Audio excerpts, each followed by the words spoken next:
Hello everyone, welcome to my YouTube channel. तो ये हमारे पास जो है ना लेवेंसन माइक्रोबायोलॉजी का बुक है। इसमें से हम जो है ना क्लिनिकल बैक्टीरियोलॉजी को स्टार्ट कर रहे हैं। तो क्लिनिकल बैक्टीरियोलॉजी में जितने चैप्टर होंगे उनको हम 1 बाय 1 पढ़ेंगे। तो स्टार्ट करते हैं इसको। तो इसमें जो चैप्टर नंबर 14 है उसको पढ़ते हैं पहले। तो इस चैप्टर का नाम क्या है हमारे पास, overview of the major pathogens and introduction to anaerobic bacteria. इसमें हमारे पास जो है ना मेजर पैथोजेंस है उनका ओवरव्यू दिया हुआ है और जो एनाएरोबिक बैक्टीरिया है ना उनका इंट्रोडक्शन दिया हुआ है। तो इसको पढ़ते हैं। तो सबसे पहला टॉपिक हमारे पास क्या है, overview of the major pathogens. The major bacterial pathogens are presented in table 14(1) and described in chapter 15 through 26। तो जो हमारे पास मेजर बैक्टीरियल पैथोजेंस है ना ये हमारे पास टेबल 14(1) में दिखाए हुए हैं और ये हमारे पास जो है ना चैप्टर्स 15 से लेकर 26 में इनको डिस्क्राइब किया हुआ है। तो जब हम इन चैप्टर्स को पढ़ेंगे ना उसमें हम इन मेजर पैथोजेंस को 1 बाय 1 पढ़ते जाएंगे। टेबल 14(1) में आपको थोड़ी देर में दिखाती हूँ। सो दैट द रीडर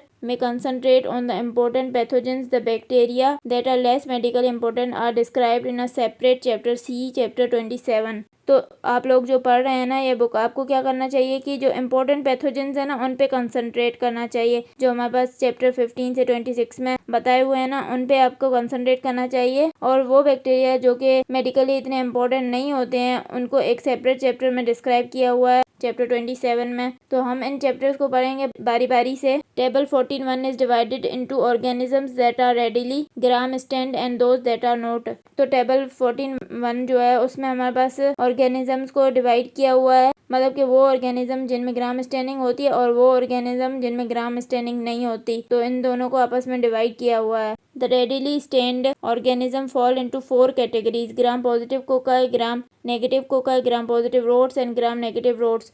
तो वो ऑर्गेनिज्म जिनमें हमारे पास क्या होता है कि ग्राम स्टैंडिंग होती है वो 4 कैटेगरीज में फॉल करते हैं। तो एक हमारे पास ग्राम पॉजिटिव कोकाई होते हैं, दूसरे ग्राम नेगेटिव कोकाई होते हैं, तीसरे ग्राम पॉजिटिव रोड्स होते हैं और चौथे ग्राम नेगेटिव रोड्स होते हैं। Because there are so many kinds of gram negative rods they have been divided into 3 groups. क्योंकि हमारे पास बहुत सारी किस्मों के ग्राम नेगेटिव रोड्स होते हैं तो इनको भी डिवाइड किया हुआ है 3 ग्रुप्स में। Number 1 organism associated with the enteric tract, number 2 organisms associated with the respiratory tract, number 3 organisms from animal sources, zoonotic bacteria। तो नंबर 1 ग्रुप में हमारे पास कौन से ऑर्गेनिजम्स आते हैं, वो ऑर्गेनिज्म जो कि एंटेरिक ट्रैक्ट के साथ एसोसिएटेड हैं। नंबर 2 ग्रुप में हमारे पास वो ऑर्गेनिजम्स आते हैं जो कि रेस्पिरेटरी ट्रैक्ट के साथ एसोसिएटेड है। और नंबर 3 में हमारे पास वो ऑर्गेनिजम्स आते हैं जो कि एनिमल सोर्स से आते हैं हमारे पास, जूनोटिक बैक्टीरिया जिनको हम बोलते हैं। For ease of understanding, the organism associated with the enteric tract are further subdivided into 3 groups. Number 1 pathogens both inside and outside the enteric tract,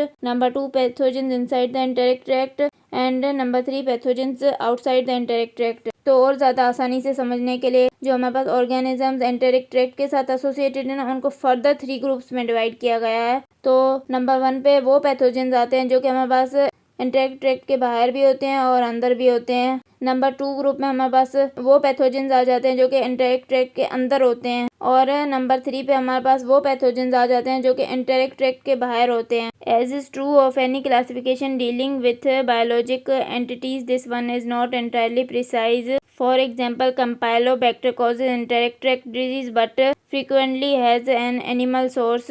तो हमारे पास ये जो क्लासिफिकेशन दी हुई है ना इसका मतलब ये नहीं है कि ये बिल्कुल सही है कि जो ऑर्गेनिज्म इसमें दिए हुए हैं ना वही एंटेरिक ट्रैक्ट में डिजीजेस करवाएंगे। मतलब कोई और बैक्टीरिया भी करवा सकता है एंटेरिक ट्रैक्ट की डिजीज जो इन ग्रुप्स में प्रेजेंट ना हो। जैसे कि हमारे पास एग्जांपल दी हुई है कंपाइलोबैक्टर, ये भी हमारे पास क्या करवाता है, एंटेरिक ट्रैक्ट की डिजीज करवाता है, लेकिन इसकी सोर्स क्या है, एनिमल है। Nevertheless, despite some uncertainties, subdivision of the large number of gram-negative rods into these functional categories should be helpful to the reader।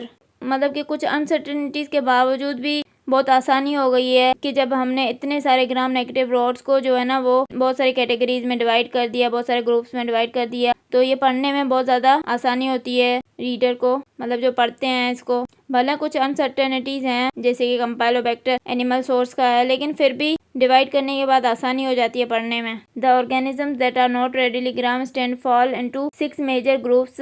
तो वो ऑर्गेनिज्म जिनमें ग्राम स्टैंडिंग नहीं होती वो हमारे पास 6 मेजर कैटेगरीज में फॉल करते हैं। Mycobacterium species which are acid fast rods. तो सबसे पहले हमारे पास क्या है, माइकोबैक्टीरियम स्पीशीज हैं जो कि हमारे पास एसिड फास्ट रॉड्स हैं।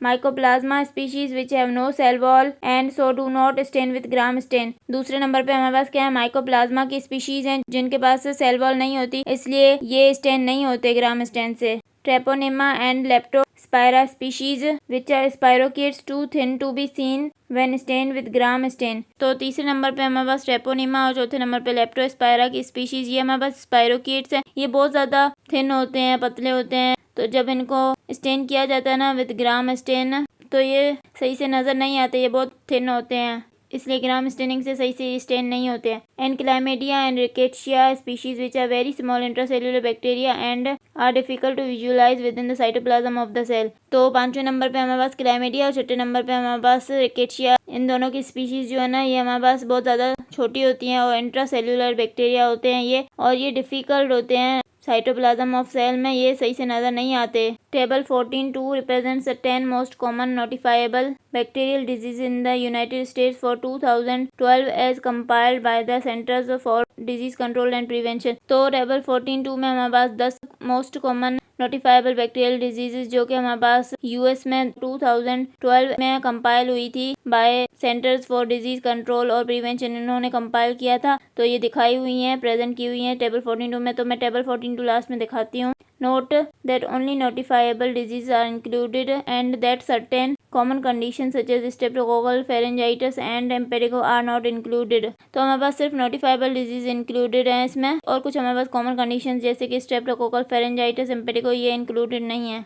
Two sexually transmitted diseases, chlamydial infection and gonorrhea are by far the most common diseases listed, followed by salmonellosis, syphilis and Lyme disease in the top 5। तो हमारे पास 2 sexually transmitted diseases जिसमें chlamydia infection और gonorrhoea आ जाते हैं, ये हमारे पास most common diseases listed हैं, और इन दोनों के बाद फिर सल्मोनेलोसिस, सिफिलिस और लाइम डिजीज आ जाती हैं टॉप 5 में। नंबर 1 पे हमारे पास क्लैमिडिया है, नंबर 2 पे गोनोरिया है, नंबर 3 पे सल्मोनेलोसिस, नंबर 4 पे सिफिलिस और नंबर 5 पे लाइम डिजीज। तो मतलब इस तरह सीक्वेंस में ये लिस्टेड है। तो अब मैं आपको टेबल 14.1 और 14.2 दिखाती हूँ। तो ये हमारे पास टेबल 14.1 है, इसमें क्या है, मेजर बैक्टीरियल पैथोजेंस हैं। तो ये हमारे पास क्या है, टाइप ऑफ ऑर्गेनिज्म और उनका जीनस। ये हमारे पास रेडिली ग्राम स्टेन्ड है, और यहाँ पर ये नॉट रेडिली ग्राम स्टेन्ड है। तो रेडिली ग्राम स्टेन्ड में हमारे पास ग्राम पॉजिटिव कोकाई आ जाता है। इसमें हमारे पास कौन से बैक्टीरिया हैं, स्टेफिलोकोकस, स्ट्रेप्टोकोकस और एंटीरोकोकस। ग्राम नेगेटिव कोकाई है हमारे पास, इसमें हमारे पास नेजेरिया आ जाता है जीनस। ग्राम पॉजिटिव रॉड्स हैं, इसमें हमारे पास corynebacterium, listeria, bacillus, clostridium, actinomyces, nocardia ये आ जाते हैं। ग्राम नेगेटिव रॉड्स, इनको फर्दर डिवाइड किया हुआ है enteric tract organisms, respiratory tract organism और ऑर्गेनिजम्स फ्रॉम एनिमल सोर्सेज। तो इंटेरेक्ट ट्रैक्ट ऑर्गेनिजम्स को फर्दर डिवाइड किया हुआ है pathogenic inside and outside tract, pathogenic primary inside tract और पैथोजेनिक आउटसाइड ट्रैक्ट। तो वो पैथोजेंस जो हमारे पास दोनों ट्रैक्ट के अंदर और बाहर प्रेजेंट होते हैं वो हमारे पास कौन से हैं, एस्चेरिका और साल्मोनेला। और वो पैथोजेंस जो सिर्फ ट्रैक के अंदर प्रेजेंट होते हैं वो हमारे पास कौन से हैं, शिगेला, विब्रियो, कंपाइलोबैक्टर, हेलिकोबैक्टर। और वो पैथोजेंस जो हमारे पास सिर्फ ट्रैक के बाहर प्रेजेंट होते हैं उसमें हमारे पास कौन से आ जाते हैं, klebsiella, enterobacter, serratia group, pseudomonas, proteus, providencia, morganella group, bacteroides. तो ये हमारे पास ट्रैक्ट के बाहर प्रेजेंट होते हैं। अब हमारे पास कौन से रेस्पिरेटरी ट्रैक्ट ऑर्गेनिज्म में कौन से आ जाते हैं, हीमोफिलस, लीजियोनेला, बॉर्डटेला। अब हमारे पास ऑर्गेनिज्म जो कि एनिमल सोर्सेज से आते हैं वो हमारे पास कौन से हैं, ब्रूसेला, फ्रेंसिसेला, पास्चुरेला, यसीनिया। अब हमारे पास क्या है, वो ऑर्गेनिजम्स जो कि नॉट रेडिली ग्राम स्टेन है, मतलब इनमें ग्राम स्टेनिंग नहीं होती है। तो ये हमारे पास फर्दर डिवाइडेड है नॉट ऑब्लिकेट इंट्रासेल्युलर बैक्टीरिया में और ऑब्लिकेट इंट्रासेल्युलर बैक्टीरिया में। तो नॉट ऑब्लिकेट इंट्रासेल्युलर बैक्टीरिया में हमारे पास माइकोबैक्टीरियम, माइकोप्लाज्मा, ट्रेपोनेमा, लेप्टोस्पाइरा आ जाते हैं, और ऑब्लिकेट इंट्रासेल्युलर बैक्टीरिया में हमारे पास क्लैमिडिया, रिकेट्शिया आ जाते हैं।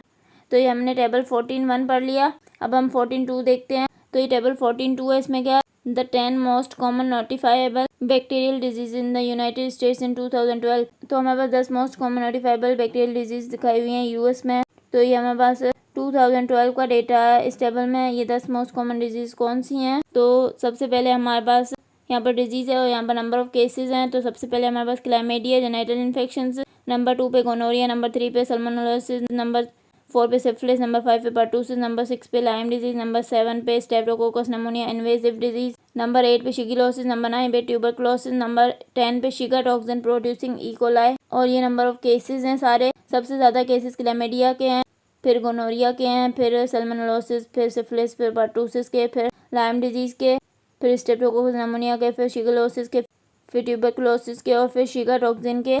तो ये हमने टेबल 14(2) को भी पढ़ लिया। अगर आपको मेरा लेक्चर पसंद आया तो प्लीज़ मेरे चैनल को सब्सक्राइब करें, लाइक करें और बेल आइकन को प्रेस करें। Thank you.